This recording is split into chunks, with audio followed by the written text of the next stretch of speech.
तो फिर बीज लगाना आसान है। नमाज पढ़ने का, रोजा रखने का, हज करने का, ज़कात देने का फायदा जब ही होता है जब जमीन तौहीद के लिए मौजू हो। नमाज भी तौहीद की जमीन पे उगती है, रोजा भी, हज भी, ज़कात भी, आपके जिक्र अज़कार भी, दुनिया की हर नेकी तौहीद की जमीन पे उगती है।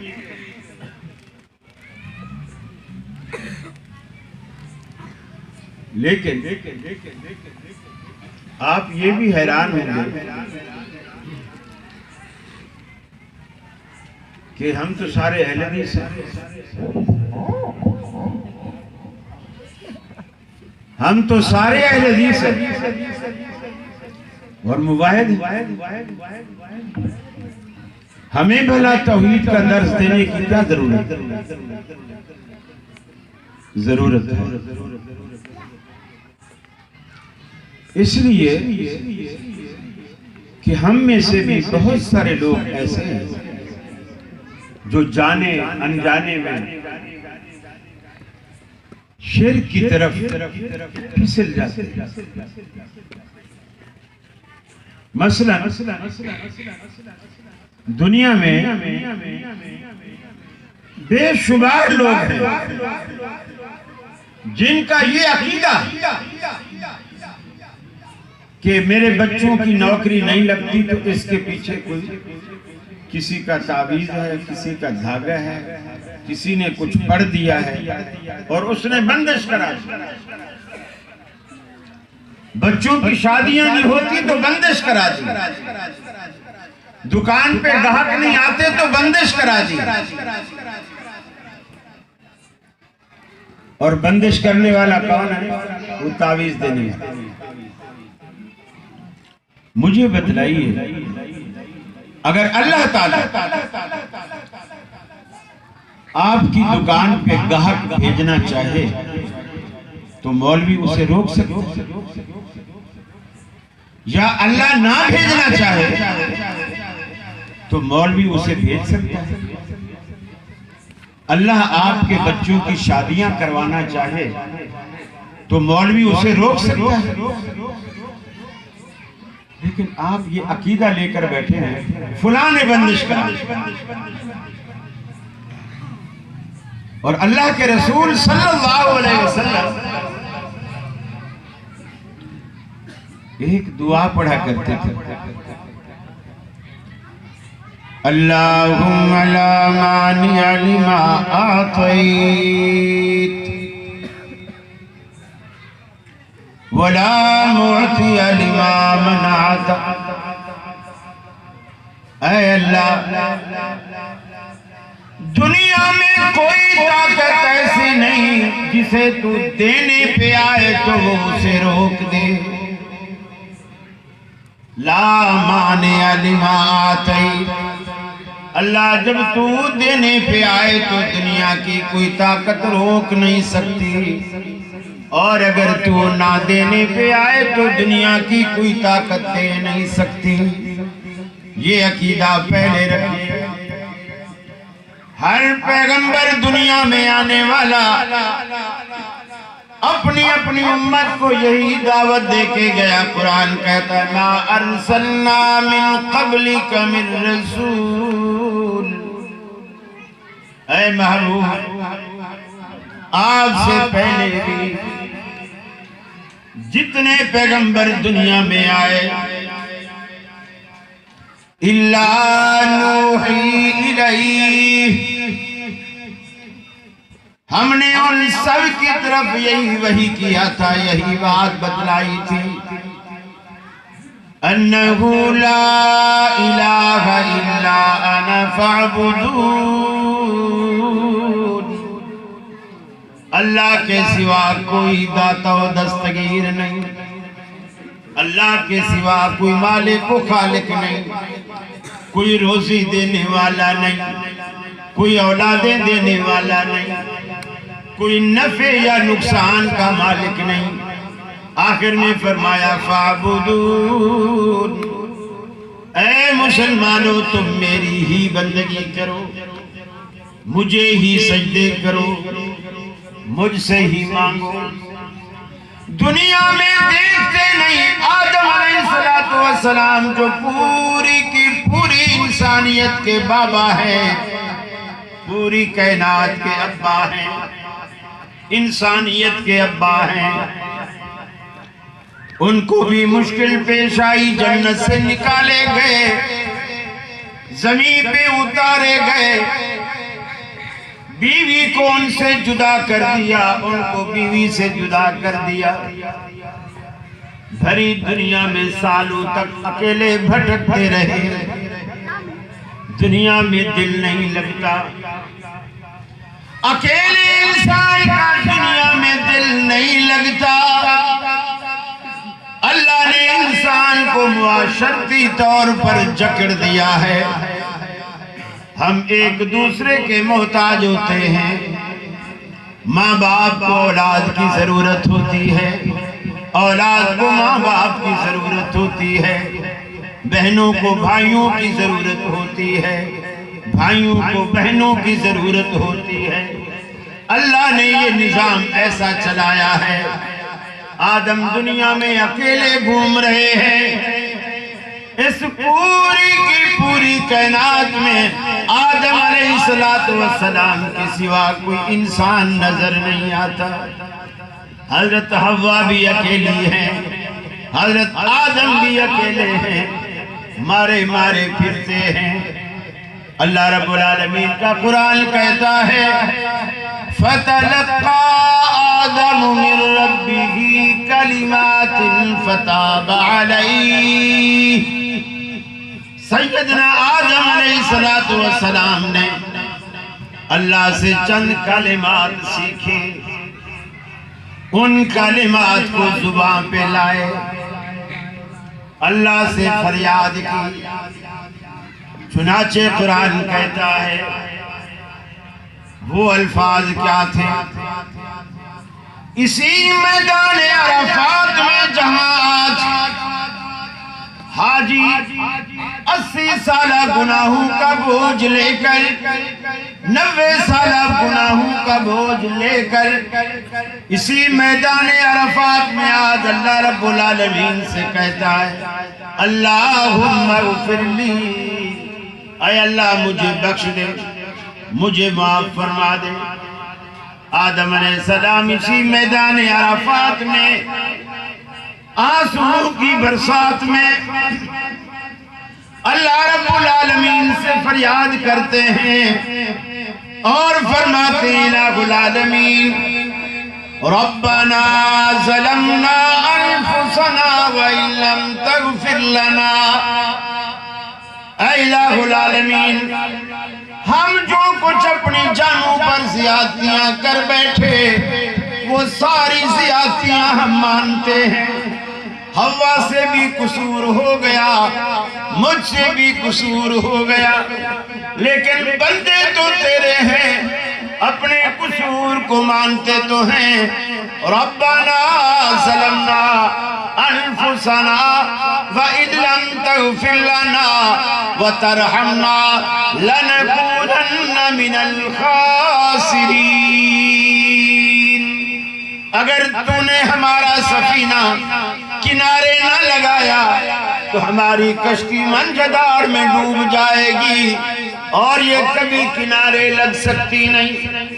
हजरत आदम अलैहिस्सलाम ने अपने कसूर की माफी किससे मांगी? डिप्लो वालों किससे मांगी? जरा ऊंची आवाज में बोलिए, अल्लाह से मांगी। अल्लाह ने हमें ये बात दुनिया में बतला दी, अगर तुम भी आदम के बेटे हो, आदम को अपना बाप मानते हो, उसी से मांगने की आदत डालो जिससे तुम्हारा बाप आदम अलैहिस्सलाम ने मांगा था। उसी से मांगो, उसी के आगे दामन फैलाओ, उसी के आगे हाथ उठाओ, उसी के आगे नदामत के अश्क बहाओ, उसी के आगे जमीन नियाज झुकाओ। उसी के लुत्फो करम को आजमाओ, रब्बुल आलमीन के सामने हर जरूरत रखो, फिर देखो वो कैसे तुम्हारी बिगड़ियां बनाता है। लेकिन मांग के तो देखो, अल्लाह रब्बुल आलमीन से अगर कोई मांगे ही ना, अल्लाह रब्बुल आलमीन से कोई कहे ही ना, कोई कहे ही ना कि या अल्लाह मैं तेरा बंदा, तूने मुझे पैदा किया और तूने तो जानवरों की भी, जो जानवर होते हैं ना, उन जानवरों की भी रोजी का सीमा अपने ऊपर लिया है। मैं तो तेरा बंदा, मैं 2 दिन से मैंने खाना नहीं खाया।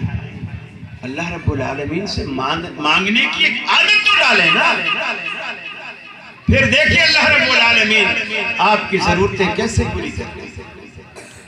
जिस पैगंबर को जब भी जरूरत पेश आई, अल्लाह से डायरेक्ट राब्ता कर, कोई वसीला, कोई वास्ता, कोई किसी का सदका, या अल्लाह तुझे हसन का सदका, हुसैन का सदका, फातिमा का सदका, तुझे आमना के लाल का सदका, कोई वास्ता वसीला नहीं, डायरेक्ट अल्लाह से।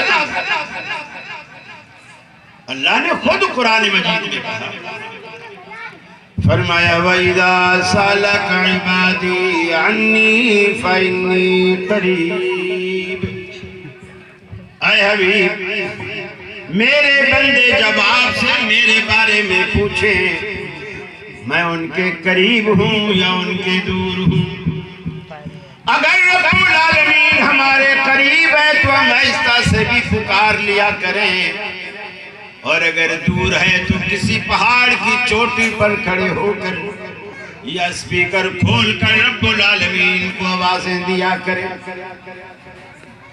अल्लाह रब्बुल आलमीन ने फरमाया, ऐ हबीब, मेरे बंदे जब आपसे मेरे बारे में पूछें फइन्नी करीब, उन्हें बता देना कि मैं तुम्हारे करीब हूँ। बंदा जुबान हाल से सवाल करता, इलाहुल आलमीन तू हमारे कितना करीब है, कितना करीब है। 1 मंजिल जितना, 2 मंजिल जितना, 10 मंजिल जितना, कराची के हबीब बैंक प्लाजा जितना, वो हिमालय की चोटी जितना, तू हमारे कितना करीब है। फरमाया नहनु अक़रबु इलैहि मिन हब्लिल वरीद, मैं तो तुम्हारी रगे जान से भी ज्यादा करीब हूँ, रगे हयात से भी तुम्हारे ज्यादा करीब हूँ। आज दुनिया में जितना भी मुशरिक तबका है ये मिसालें देते हैं कि मियां जज के पास जाते हो, वकील करते हो, छत पे चढ़ते हो तो सीढ़ी लगाते हो, छलांग लगाकर तो नहीं चढ़ जाते। जब रब के बात करनी है, रब से मिलना है, तो रब से मिलने के लिए भी तो कोई सीढ़ी चाहिए, रब से मिलने के लिए भी तो कोई वास्ता और वसीला चाहिए। दुनिया के लोगों को रब्बुल आलमीन ने ये मिसाल देकर ये बात वाज़े फरमा दी, सीढ़ियां वहां लगा करती हैं जहां फासले हों, जहां फासले हों। नहनु अक़रबु इलैहि मिन हब्लिल वरीद, मैं तो तेरी रगे जान से भी ज्यादा करीब हूँ। लगाओ सीढ़ियां, कहाँ लगाओगे? मैंने तो सीढ़ी लगाने का कोई फासला ही नहीं छोड़ा, कोई फासला, कोई गैप मैंने तेरे और अपने दरमियान मेरे बंदे मैंने नहीं रखा।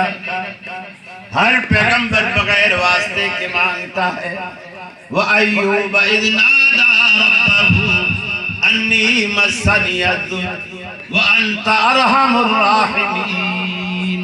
सैयदना अय्यूब अलैहिस्सलातु वस्सलाम जब परेशानी और दुख में मुब्तला हुआ, कुरान कहता है फौरन रब्बुल आलमीन को पुकारा। इज़ नादा रब्बहु, अपने परवरदिगार को पुकारा, या अल्लाह मैं परेशान हाल हूँ, कोई वास्ता कोई वसीला किसी का कुछ नहीं दिया। सैयदना यूनुस अलैहिस्सलातु वस्सलाम अल्लाह के अजाब से के इलाके में अजाब आने वाला है, इलाका छोड़ के हिजरत करके भाग खड़े हुए। कश्ती में सवार हो गए। कश्ती बीच दरिया में मंझधार में फंस गई। लोगों ने कुरा डाला, शायद कोई भगोड़ा, कोई अपनी आका की इजाजत के बगैर इस कश्ती में बैठा है। कुरा डालते हैं, बार बार यूनुस अलैहिस्सलाम का नाम आता है। सैयदना यूनुस को मछली दरिया के अंदर डाल देते हैं। मछलियों ने लुकमा बनाती है।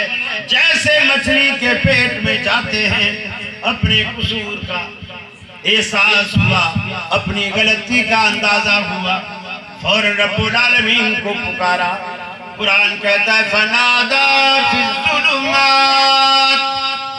हज़रत यूनुस अलैहिस्सलाम ने रब्बुल आलमीन को एक अंधेरे में नहीं, अरबी में जमा कम से कम 3 से शुरू होती है, कई अंधेरों में रब्बुल आलमीन को पुकारा। रात की स्याही का अंधेरा, समंदर की गहराई का अंधेरा, शिका में माही का अंधेरा, इन तीनों अंधेरों में यूनुस अलैहिस्सलाम के लबों पर किसका नाम आया? डिप्लो वालों, किसका नाम आया? अल्लाह रब्बुल आलमीन का। अल्लाह का कुरान कहता है लौला अन्नहु काना मिनल मुसब्बिहीन। अगर यूनुस के लबों पर हमारा नाम ना आता, यूनुस अपनी मुश्किल में हमें ना पुकारता, ललबिसा फी बतनिही इला यौमि युबअसून। क़यामत तक यूनुस मछली के पेट में रहता, हमारे सिवा कोई उसकी दस्तगीरी ना कर सकता। पैगंबर भी मजबूर, अल्लाह रब्बुल आलमीन से मांगने पर उसकी मोहताज। उनका पैगंबर होना उन्हें अल्लाह से बेनियाज नहीं करता। ये बुनियादी अकायद, बुनियादी बातें।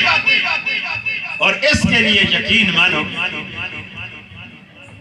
जब हम कहते हैं ना कि अल्लाह ताला हमारी दुआएं नहीं कबूल करता, दुआएं नहीं सुनता,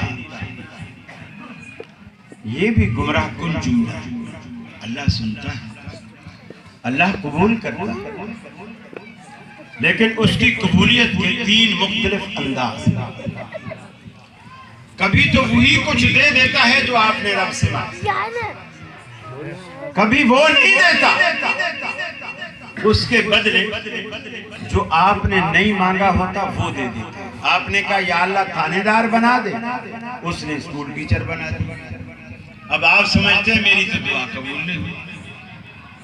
अल्लाह क्यों ऐसा करता है? इसलिए कि अल्लाह रब्बुल आलमीन आपको जो आपके हक में बेहतर नहीं होती चीज, और आप बच्चे की तरह जिद कर रहे होते हैं। मिसाल के तौर पर छोटा बच्चा है 3 साल का, वो माँ के सामने जिद करता है मेरे को माचिस, माँ उसे माचिस देगी। 3 साल का बच्चा है, वो जिद करता है अम्मी मुझे माचिस दे। माँ उसे माचिस की डिबिया जो तीलियों से भरी हुई हो उसे देगी। आप समझ नहीं रहे मेरा सवाल? वो जब मैं पूछूं जब तो बोलो ना, अल्लाह के वली कुछ तो बताओ मुझे, मुझे भी तो पता चले। आप सो रहे हैं, जाग रहे हैं, चावल के इंतजार में खोए हुए हैं, क्या चक्कर? माँ उसे माचिस नहीं देगी, इसलिए नहीं देगी कि बच्चे से माचिस ज्यादा कीमती है, इसलिए नहीं देगी। किस लिए नहीं देगी? कि बच्चा है, तीली रगड़ बैठेगा, आग न लग जाए मेरे लगते जिगर। वो बच्चे के कीमती होने की वजह से माचिस नहीं। अब बच्चा रोने लगा, मेरे को तो माचिस चाहिए। जमीन पे लेट रहा, एलियां रगड़ रहा, रोए जा रहा। अब माँ क्या करती है?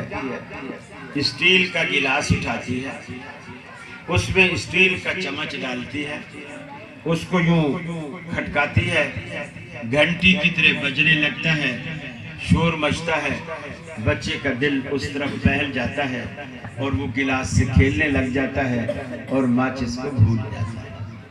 अल्लाह रब्बुल आलमीन आपके साथ यही करता है।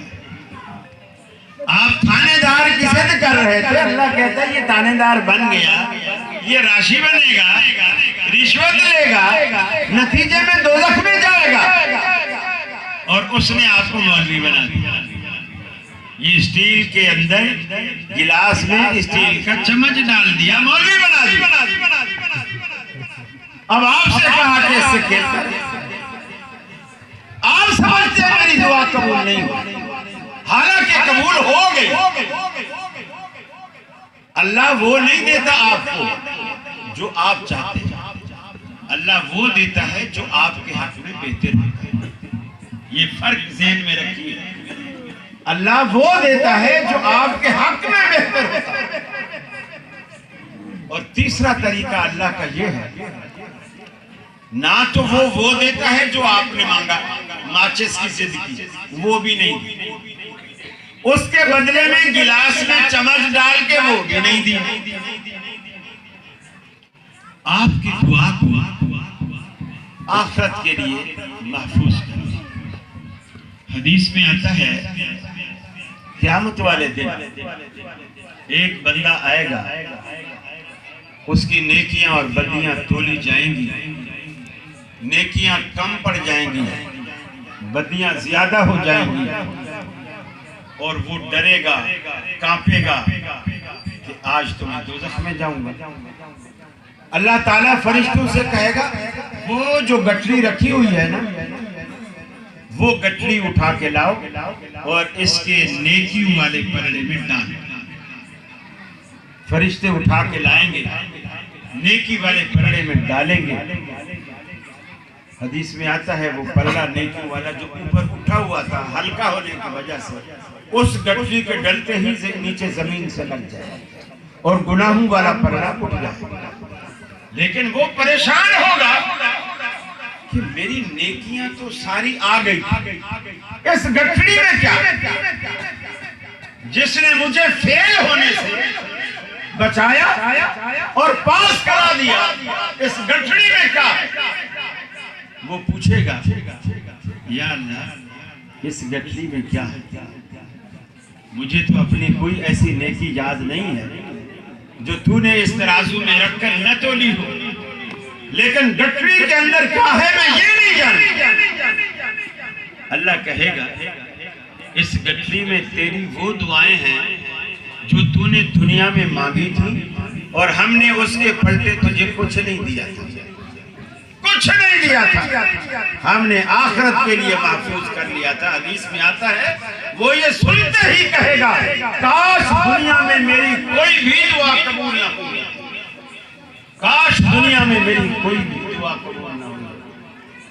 अल्लाह से मायूस ना हुई, और अल्लाह से ताल्लुक दोस्ती कोई भी रख सकता है।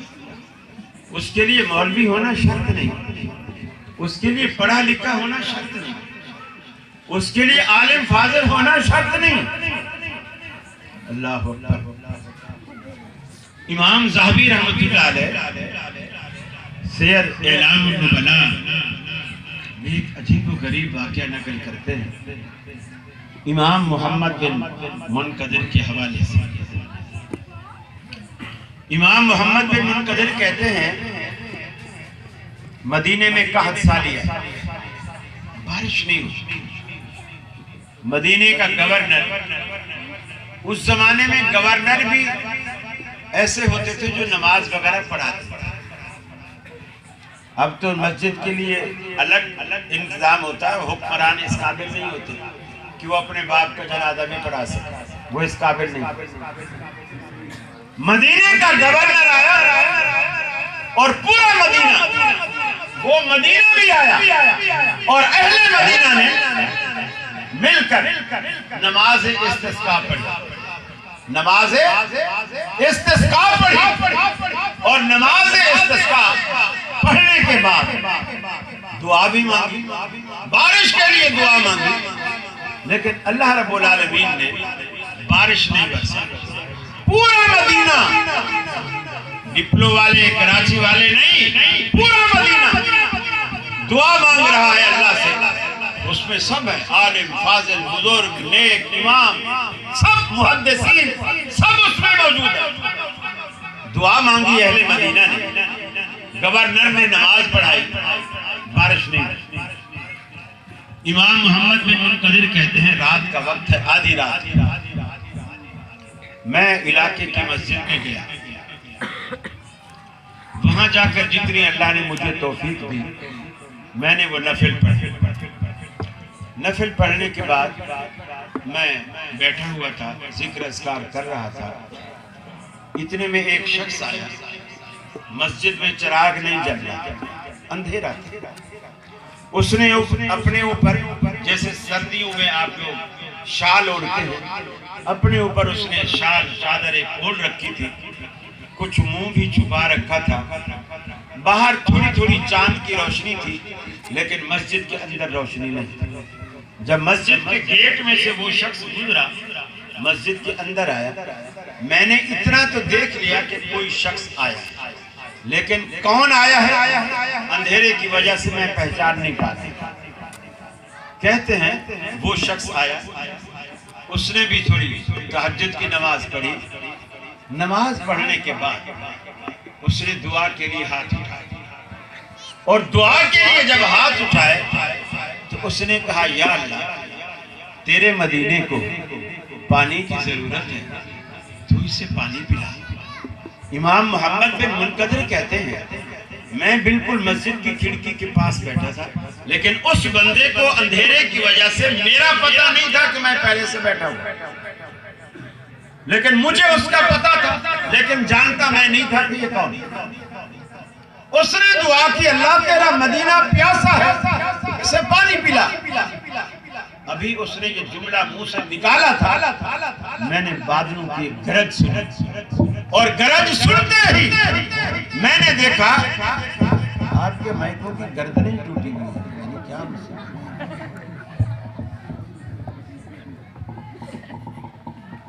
हालांकि मैंने इसको हाथ में नहीं लगाया। तो फरमाते हैं अभी बादल गरजे, थोड़ी देर के बाद मींह बरसना शुरू हुआ। जब मींह बरसा तो वो शख्स जो दुआ मांग रहा था बारिश की, उसने दुआ मांगनी छोड़ दी और रोना शुरू। और रोने में एक ही जुमला बार बार दोहरा रहा कि या अल्लाह, मुझ में ऐसी क्या खास बात है कि तूने मेरी दुआ मांगी, तूने मेरी दुआ कबूल कर ली। आज पूरे मदीने ने दुआ मांगी, गवर्नर ने दुआ मांगी, उसमें बड़े बड़े मुहद्दिसीन फाजिल सब कुछ थे, तूने बारिश नहीं बरसाई। और मैं एक मामूली बंदा, तूने मुझ में क्या देखा? बार बार यही कह रहा, अल्लाह मेरी दुआ क्यों कबूल, मेरी दुआ क्यों कबूल। थोड़ी देर के बाद मस्जिद में कहते हैं, इमाम मोहम्मद बिन मुनकदिर कहते हैं कि मस्जिद में मुअज्जिन वो जब आया और उसने अजान दी, तो वो बंदा जो पहले रो के दुआ कर रहा था, वो बंदा उसी तरह शाल ओढ़े मस्जिद से बाहर निकला। और मैं हैरान था कि ये अजीब आदमी है, तहज्जुद तो फर्ज नहीं है, इस बंदे ने तहज्जुद पढ़ी है, फजर की नमाज तो फर्ज है, नफिल पढ़ी है, और फर्ज की बारी आई है तो मस्जिद से भाग गया। ये कैसा नेक आदमी, अल्लाह के यहाँ इसकी बात सुनी भी जा रही है, मानी भी जा रही है, फर्ज नहीं पढ़ रहा, भाग रहा। जबकि हदीस भी है कि मस्जिद के अंदर तुम बैठे हो और अजान हो जाए तो तुम वहां से ना निकलो नमाज पढ़े बगैर। कहते मैं बड़ा हैरान बैठा। जब अजान हो गई, मोहल्ले वाले मस्जिद में आना शुरू हो गए, तो मैंने देखा वो शख्स भी उसी तरह शाल ओढ़े, जो 4-5 जने इकट्ठे आ रहे थे उनके साथ घुल मिल के वो भी मस्जिद में आ गए। मैं समझ गया कि ये जो भागा था ना अजान सुन के, ये इसलिए भागा था कि किसी को ये पता ना चले कि मैं अजान से पहले इधर आया बैठा था या मैंने तहज्जुद पढ़ी है। वो अपनी इस नेकी को छुपाना चाह रहा था, यानी मैं अपने तौर पर मैंने गेस किया, अंदाजा किया। अब जो वो आया, फर्ज नमाज पढ़ी, इमाम ने सलाम फेरा, उसने भी सलाम फेरा, लेकिन मस्जिद में अभी अंधेरा है कि मैं उसे पहचान नहीं पा रहा, लेकिन मेरी नजरें उसी पे जमी। मैंने अपनी निगाहों से उसे टारगेट किया हुआ। वो जैसे मस्जिद से बाहर निकला, मैं भी फटाफट उसके पीछे चल दिया।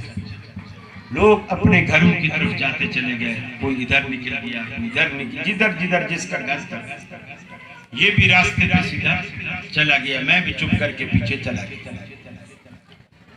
जब आबादी खत्म हो गई तो आगे कुछ झोंपड़ियां आ गई। जैसे आजकल आप देखते हैं कि जो सैलाब ज़दगान हैं उन बेचारों के घर डूब गए हैं, तो वो झोंपड़ियां लगा के कहीं बैठे या खाना बदोश होते हैं, उनके अपने घर ठिकाने नहीं होते, वह खैमा लगाते हैं। जितने दिन अल्लाह ने वहाँ रोजी लिखी होती है रहते हैं, फिर वो खैमा लपेटते हैं और चल देते हैं। इस तरह खैमा है और भी कुछ खैमे लगे हुए हैं, और एक खैमे के अंदर ये शख्स दाखिल हुआ। मैंने देखा खैमे के अंदर कोई खातून या कोई और पर्दे वाला कोई नहीं है। मैं दरवाजे पर खड़ा होकर मैंने इतना पूछा, क्या मुझे अंदर आने की इजाजत है? इमाम मोहम्मद बिन मुनकदिर कहते हैं, ऐसा मैंने इसलिए किया कि मैं एक तो जानना चाहता था कि इसके अंदर ऐसी क्या खास बात है कि अल्लाह ताला फौरन इसकी दुआ को कबूल करता है,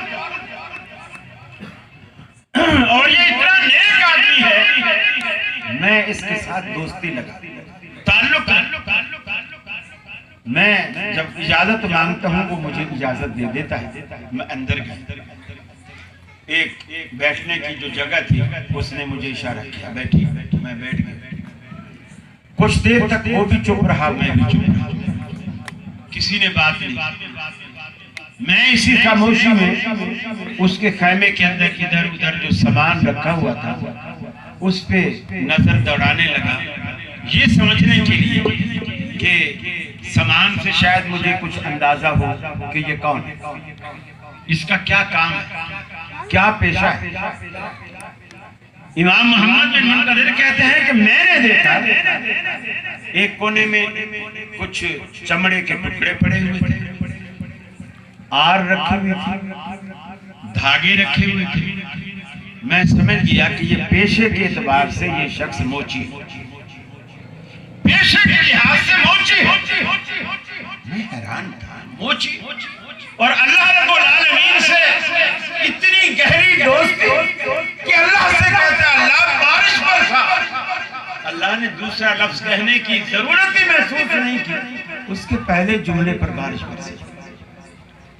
कहते हैं कि मैं अभी सोच में ही था तो उसने खुद मुझसे पूछ लिया कि क्या आपको जूता टकवाना है? तो मेरी वो जो फिक्र या सोच अंदाजा था वो यकीन में बदल गया कि ये मोची ही है। क्या जूता टकवाना है? मैंने कहा नहीं, जूता नहीं टकवाना। तो फिर आपको मुझसे क्या काम? मैंने कहा मैं आपसे अल्लाह की रजा के लिए मोहब्बत करता हूँ और दोस्ती करना चाहता हूँ। उसने कहा मुझसे आप मोहब्बत करते हैं? आप मुझे जानते हैं? ना आप मुझे जानते हैं ना मैं आपको जानता हूँ, आप क्यों मुझसे दोस्ती करना चाहते हैं? मैं तो एक मामूली आदमी हूँ। अब इमाम मोहम्मद बिन मुनकदिर कहते हैं कि मैंने उसको रात वाली बात बताई कि आधी रात को मैं तुमसे पहले मस्जिद में था, अंधेरे की वजह से तूने मुझे नहीं देखा, तू मेरे बाद आया, दरवाजे से गुजरते हुए मैंने देख लिया, लेकिन पहचान नहीं पाया। तूने दुआ मांगी और अल्लाह से कहा कि या अल्लाह तेरा मदीना प्यासा है, इसे पानी पिला। और तेरे कहते ही बादल गरजा और बरसना शुरू हो गई। तो तू क्या अमल करना है? उसने कहा मेरा तो कोई खास अमल नहीं है, बस जो तूने देखा है बस यही है और कोई खास अमल नहीं। उसने मुझे कुछ नहीं बताया। मैं बाहर निकला। अगले दिन आधी रात को मैं फिर मस्जिद गया, लेकिन वो शख्स नहीं आया। मैं नमाज हुई, अजान हुई, वो शख्स नहीं आया। जमात हो गई, वो नहीं आई। मैं समझा कि शायद ये बीमार हो गया, तबीयत ठीक ना हो। चलो अब मैंने उसका घर तो देख लिया है, मैं उसकी इयादत कर लेता हूँ। मैं इयादत के लिए उसके खैमे की तरफ गया। वहां गया तो उसका खैमा ही नहीं, खैमा ही नहीं। बराबर में खैमे के बाहर एक बुढ़िया बैठी थी। मैंने उससे पूछा, अम्मा यहाँ एक खैमा था, एक शख्स यहाँ रहता था, कल मुझे मिला था। बोले मैं तो खुद परेशान थी कि तू जैसे इसके खैमे से निकला ना, तू बाहर गया, इसने फटाफट अपना खैमा उखाड़ा, अपनी सवारी जो भी गधा था, खच्चर था, जो भी चीज थी उस पर लादा और ये इलाका छोड़ के चला गया।